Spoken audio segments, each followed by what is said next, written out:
ఉన్న నీ రూపురేఖ ఎంతగా నన్ను ఎవ్వరు కమ్ముకోలేదు నీలా ఇలాగా.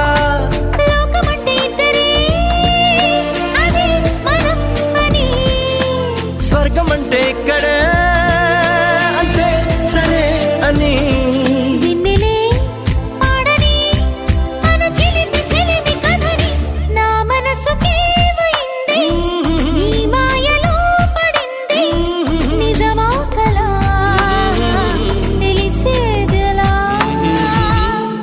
మన ఇద్దరికి తెలియంది ఏదో జరిగే ఉంటుంది అందుకే ఇంతలా